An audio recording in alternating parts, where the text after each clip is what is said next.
ખાડિયા પોલીસે આંતરરાષ્ટ્રીય ઓનલાઈન છેતરપિંડીના એક મોટા નેટવર્કનો પર્દાફાશ કર્યો છે. ગૂગલ વોઇસ મારફતે અમેરિકન નાગરિકોને લોન અપાવવાના બહાને ઠગાઈ કરવામાં આવતી હતી. આરોપીઓ ખોટા નામે કોલ અને મેસેજ કરીને લોન મંજૂરીનો વિશ્વાસ અપાવતા અને વોલમાર્ટ, ગ્રીન એપલ તથા ટાર્ગેટ કાર્ડના નામે ખરીદી કરાવતા હતા.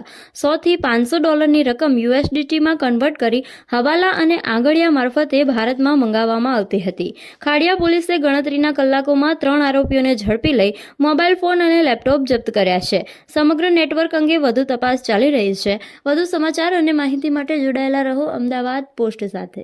હોટલ સંગમમાં બાતમી આધારે 3 શંકાસ્પદ વ્યક્તિઓ 3 દિવસથી રોકાયા હતા અને કોઈ ગેરકાયદેસર પ્રવૃત્તિ કરી રહ્યા હતા. પોલીસે પંચોને સાથે લઈ અને એ જગ્યાએ રેડ કરતા પોલીસને 3 આરોપીઓ મળી આવ્યા હતા. ક્લિન્ટન સેબેસ્ટિયન રોડ્રિગ્સ, કપિલ હસમુખ પઢિયાર અને ધવલ રાજેન્દ્ર કુમાર દરજી.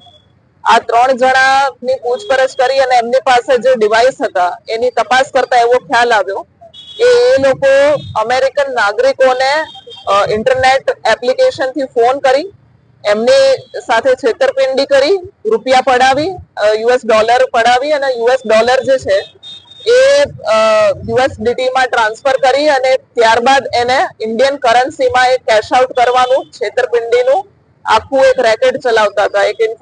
કોઈ કોલ સેન્ટર ટાઈપનું એક ચલાવતા હતા અને એના આધારે સૌપ્રથમ ખાડિયા પોલીસ સ્ટેશનમાં જાણવાજોગ દાખલ કરવામાં આવી કે ત્યારબાદ સમગ્ર ઇલેક્ટ્રોનિક ડિવાઇસીસ, ડેટા અને એની પૂછપરછના આધારે ગુનાહિત પ્રવૃત્તિ થઈ છે એવી ખાતરી થતા ખાડિયા પોલીસ સ્ટેશનમાં છેતરપિંડી, ગુનાહિત વિશ્વાસઘાત, ખોટી આઈડેન્ટિટી આપીને છેતરપિંડી અને IT એક્ટ હેઠળ ગુનો દાખલ કરવામાં આવ્યો છે. એમાં 3 આરોપીઓને પકડવામાં આવ્યા છે. ક્લિન્ટન સેબેસ્ટિયન રોડ્રિગ્સ, કપિલ હસમુખ પઢિયાર અને ધવલ રાજેન્દ્ર કુમાર દરજી. એમાંથી જે પ્રથમ આરોપી છે ક્લિન્ટન સેબેસ્ટિયન રોડ્રિગ્સ એ મુંબઈનો રહેવાસી છે અને બાકીના 2 આરોપીઓ અમદાવાદના રહેવાસી છે. કેટલા સમય માટે અહીંયા આવ્યા હતા અને કેટલા સમયથી આ રીતનું એ છેલ્લા 3 દિવસથી આ કોલ સેન્ટર એટલે કે કોલ સેન્ટર જેવું આખું સેટઅપ હોટેલમાં રૂમમાં લગાવ્યું હતું એમણે અને છેલ્લા 3 દિવસથી અહીંયા આવ્યા હતા. સાહેબ એમાં શું થયું?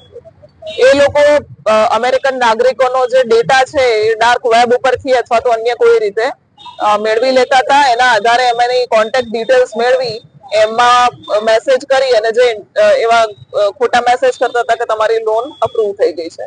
ત્યારબાદ જો